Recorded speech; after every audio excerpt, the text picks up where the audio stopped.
Hey guys, welcome back to the channel. Today we're going to continue the second part of my breakdown and review of these VLAND headlights, so stay tuned.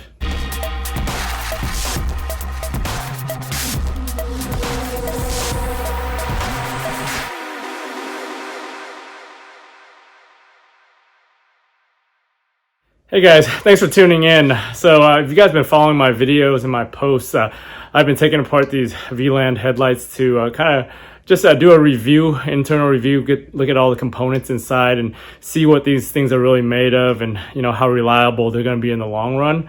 And this has been a compilation of all the videos that I've been recording the last couple of weeks. I've kind of narrowed down just for the internal pieces on this particular video that you're watching today, just to review the components. And I'm gonna continue posting videos, different videos of the mods I'm gonna be doing to this, and eventually I think probably 2 or 3 episodes from now I'm gonna have the full review, from start to finish, installed on the car with the output reviews. So don't forget to subscribe to the channel, like the video. Oh man, so after about an hour of messing with this thing, make sure I didn't break it, getting a new tool, got the lens off. Now I just got to get all the permaseal all in the channel. This is going to be the one that's going to take the most time. So I got the lens off, nothing broke, got everything off pretty cleanly. I did scrape the lens up a little bit down here, just getting the screwdriver in, but that's no big. It's going to be hidden from view. Once I put the butyl sealant in, most of it is going to be hidden. All these edges, I might just end up sanding it just to get it nice and crisp. So looking inside, you can see earlier, this is when I unplugged the driver, or the LED driver. So this one, goes straight into the 3 projectors that this thing uses. Right here you've got the 2 load resistors to keep the hyper flash from happening. They probably use 2 because I think on the older 2006 to 2010 HIDs and then 2006 to 2013 halogens, they have the dual turn signal, so so that's probably why it has 2 load resistors. Back here on this side, the DRL side, so your signals are right here. So you got, the way they do the sequential is they have multiple LEDs in there, and they have a bunch of wires that go over here that activate each LED on that one. So you've got a ton of them there. So this side must be the DRL power, so that's coming from here. So this does a strip on the bottom, and then this other piece right here goes up to there, and it does the check mark, the check mark corner on the DRL part. And then the load resistors right here are for the turn signals. This is the plug that goes into the car and the harness. This is the DRL plug that you have to plug up to your fuse box. So overall build quality, everybody complains about the build quality on this, but it looks pretty good. I've taken apart plenty of OEM lights and all that, and it doesn't look much different than most OEM manufacturers as far as quality goes. You do have a heat sink here for the DRL, which is good. They've got the heat sink there, and then up here, since it's only a small corner, it's got a smaller heat sink, but it is a pretty good size heat sink right here. Back to the quality thing, you can see right here they use some double-sided 3M tape as it's probably not even real 3M tape, but that's part of their wire management there. It's a little bit ghetto. I might end up using one of my other wire management stuff that I use on my retrofits right here on the screw, just to make it better, because eventually this stuff's going to come off in the heat. But it probably doesn't do anything. It's just wiring that's going to be dangling down in the lower part of this. That doesn't. Projectors go, you can see you got the 3 projectors in here. These are little mini, what are they? It's like 2-inch projectors. You got clear lenses on all of them, as expected for most aftermarket LED that's out there. So it's clear lens for the most output that you get out there without the fuzzy cutoff lines.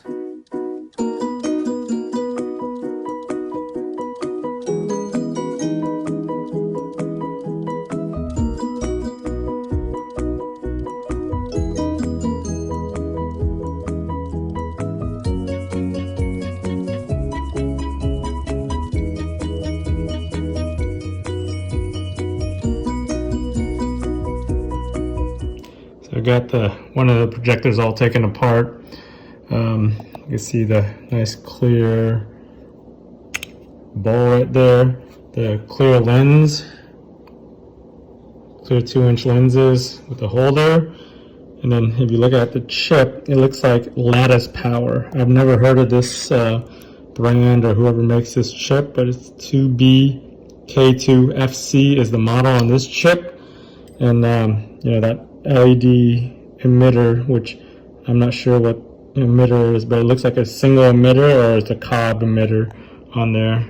But you've got solder joints to go to this plug. Another thing I noticed is that this thing's got another molded plastic cutoff shield that's actually black. It's a shiny black, which is kind of odd. Usually you find these metal, you know, and then it's curved. It's really curved. It's got a almost semicircle curve on the cutoff shield. One thing I noticed, no step on this cutoff shield. So I'm wondering if this thing combined with the middle projector is designed to create the step. That's got to be it, because there's no step on this guy.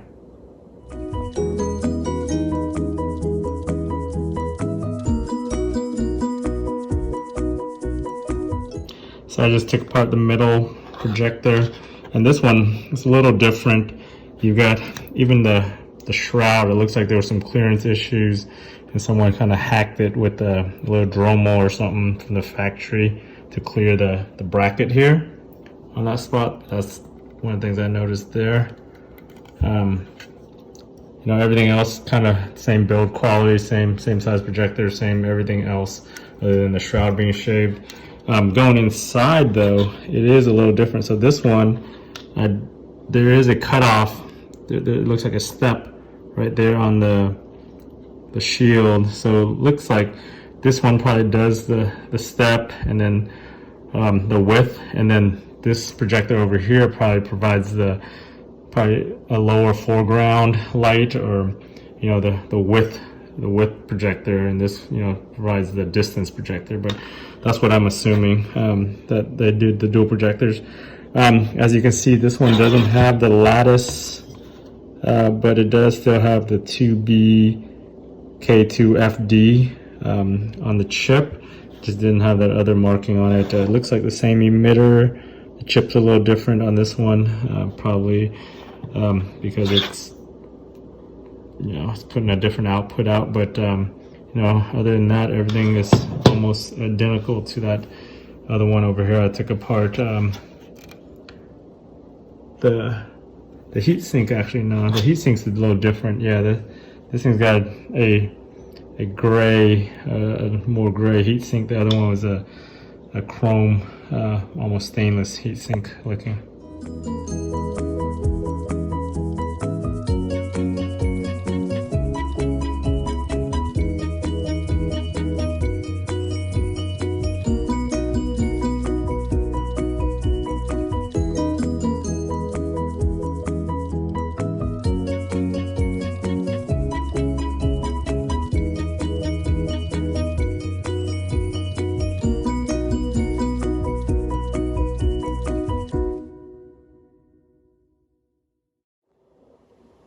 So I just took apart the high beam, and it looks like inside's a little different. It doesn't have right here, the cutoff shield. That's missing, obviously, because on this side it doesn't have it either.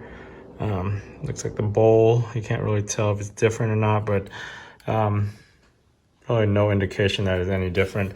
But yeah, the biggest thing is no cutoff shield right here for the low, you know, part. Up here, looks like you've got the same. This one's got the lattice power on the chip, and it's got the 2BK2FC, which I believe is the same as the outer beam earlier, or was it the middle beam? One of those two. But I looked at the last two, and it was one was FC and one was FB. So I'm assuming this is probably like the outer beam where you didn't have the step, but it looks like the same chip, just no cutoff. So I did a quick little beam test to see how the steps on the two projectors line up, and it's hard to show in the camera, but in real life you could actually see that the let me see if I can adjust the, yeah, you see the, right, just the exposure down, you can see right there where the straight, the one that doesn't have a step, it's a little bit higher than the lower step. You want that straight across beam to be where the lower step is. So it's a little bit higher than it needs to be. And that's just, you know, probably over tightening the projector on those rubber footings that it's on this particular projector. This one I haven't messed with yet, so that's probably why it's still more lined up. The one that I did mess with and took apart earlier to show you guys, that one's way off right now. The straight line is above the actual step. I'll show you that in a second. So this is the other one that I messed with earlier when I took apart to show you guys everything. So if I adjust the exposure down, you can see right there that the straight across beam needs to be adjusted down, and then the step beam is lower than both of them. So I'll have to do some adjustment. It's probably because I over tightened, because these projectors sit on a rubber gasket. So if you're gonna have to, if you take it apart and do the mods that I did, you have to make sure those are tightened properly to get that cutoff line perfect.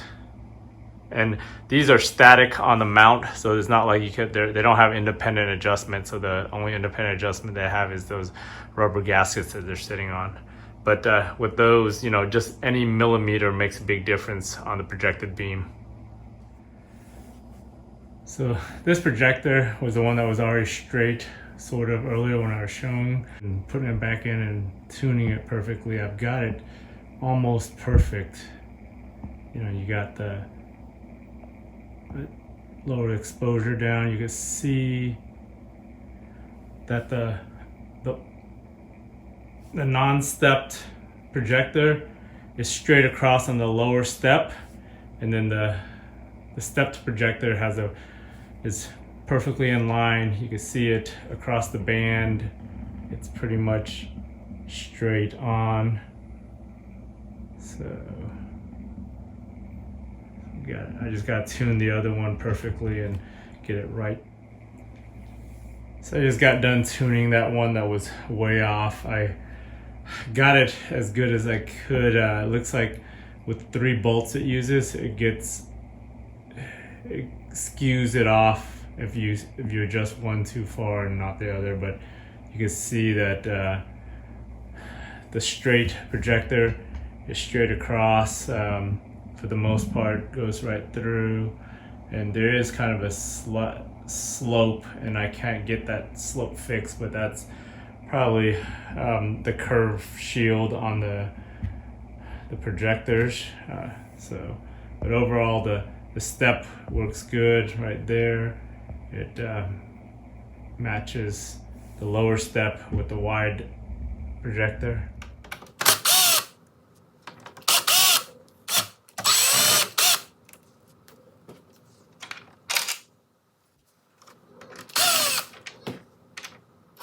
So took it apart and looked at how the DRLs work on this headlight. So the DRLs are actually a fiber optic. So you see that tube right here. That's where the DRL light travels down the fiber optic, down the length of the strip. And it's got the one emitter here. These are kind of like the Honda Accords and some of the Hondas these days, and a lot of the cars that have DRLs, they just use the fiber optic emitters. So you got one down here for the straight line, and then for the top check, you've got another board right here that has it. So it's just got 2 tiny little LED surface mount chips.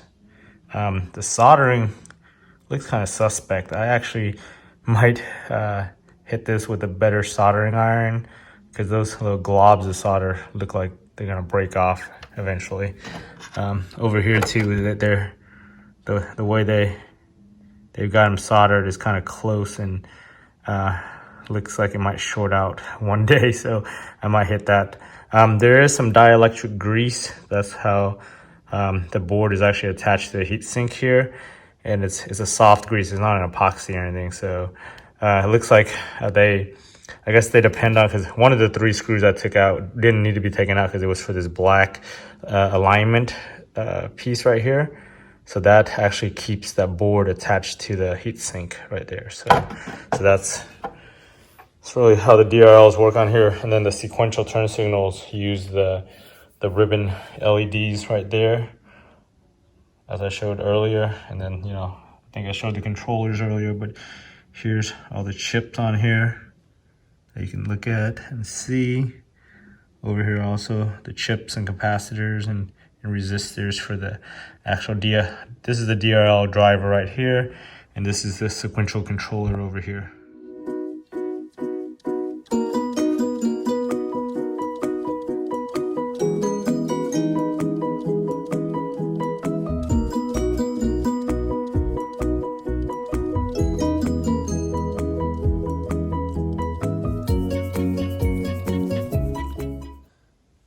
So here's the DRL strip unbolted from the overall shroud. You can see right here the fiberglass or the acrylic rod type DRL that goes through all the way to the other end here, right there. And then if you look, you angle it up, you can see the turn signal LEDs on that strip on the back. Quality casualty of work on these headlights. I was handling this thing and looks like I snapped off the 100 microfarad capacitor right there. It's a little surface mount capacitor with a little, I guess that's a little plastic aligner that it comes with from this thing, but it looks like it snapped off right here when I was handling it. So I'm gonna have to solder it back on. It looks like I don't have much leads left on it, so I might have to order some of these.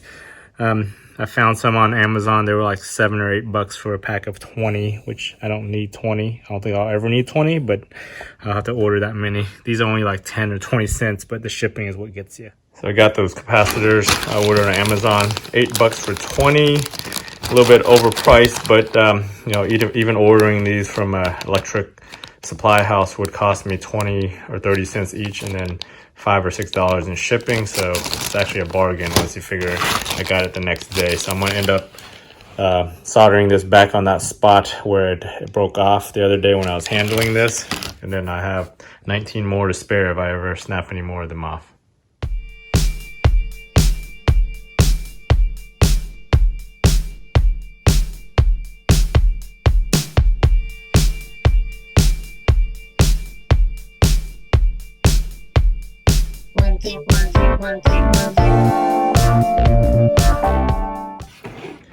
Got that baby soldered on. It's a little harder than it looked because of being a surface mount chip. I only had a little bit of edge to work with, but I managed to heat up the pad to melt the solder and then kind of just lay the capacitor on top of it and then hit some heat on it. But it's got a pretty good solid mount. It's not as good as the OEM, or not the OEM, I mean the manufacturer's soldering, but good enough for a fix, but should hold pretty well inside the headlight.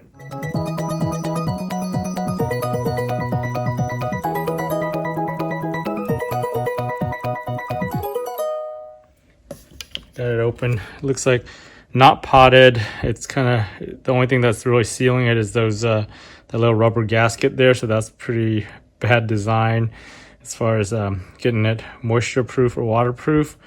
As you can see, very basic. You got all your different chips, your capacitor, surface mount stuff. It's bolted into here with these 2 bolts, and then the back side, it's sealed right here around the ring. So I unscrewed it from there. Back side of it is not much to it other than you got the name of it. This says LED driver and then some Chinese stuff in version 1.3. And then the front side, it's like that. You can see there is some, it looks like some kind of flux or something. They put the shiny stuff after they soldered it, but that's about the only protection this board has. So not much to it. I mean, basically it's a voltage regulator, voltage step down anyways from the 12 volts. So after putting the rubber gasket back on and kind of just looking at it, it does not provide much protection. I mean, you got this lid on it and goes on. It depends on the 4 screws here to kind of hold it, but just due to the the automotive environment, this is it's gonna eventually get water in there, especially in extreme climates, the cold, rainy climates. In dry climates like California or maybe most of Florida, I guess, no, not really. Florida gets pretty wet during the summer.